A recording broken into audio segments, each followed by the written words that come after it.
Cerita Yusuf Hamka selamatkan diri dari gempa dahsyat di Bangkok, sempat terpisah dengan istri. Goyang-goyang. Saya sedang duduk di pinggir. Di samping saya ada duduk di pinggir eskalator. Terus saya berpikir nih, kenapa nih bangku saya goyang?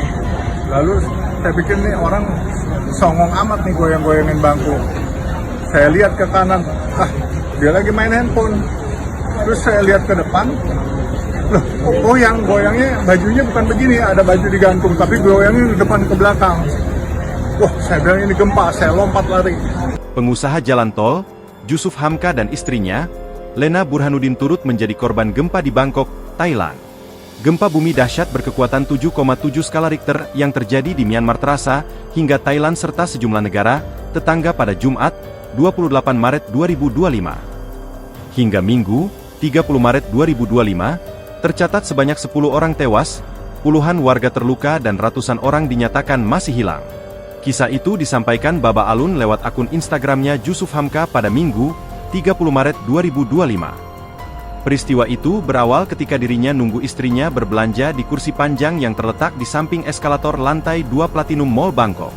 Ketika itu, kursi panjang yang didudukinya mendadak bergoyang-goyang. Babah Alun mengaku sudah suuzon terhadap remaja yang duduk di sebelahnya, sambil di dalam hati bertanya, ini anak muda sedang cari gara-gara neh. Seketika Babah menoleh ke arah kanan. Namun ternyata pemuda tersebut sedang menulis WhatsApp di handphonenya. Yusuf Hamka menoleh ke depan, ternyata baju-baju yang tergantung di toko-toko terlihat bergoyang hebat hingga berjatuhan. Menyadari gempa bumi terjadi, Yusuf Hamka mengaku langsung melompat ke eskalator. Dirinya yang berada di lantai 2 mall bermaksud menuju ke lantai dasar untuk menuju titik aman evakuasi. Namun ternyata eskalatornya yang panjang, sehingga turunnya sampai dengan lantai basement. Di basement sudah banyak orang berjejalan untuk keluar melalui tangga ke lantai satu lagi, dan Babah mengikuti orang-orang tersebut, ungkap Yusuf Hamka.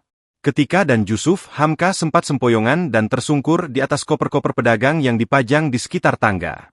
Setelah berupaya bangun dan berdesak-desakan menaiki tangga tersebut, akhirnya Babah langsung lari ke jalan raya, sambil mencari-cari istri kesayangan. Download Tribun X sekarang, menghadirkan lokal menjadi Indonesia.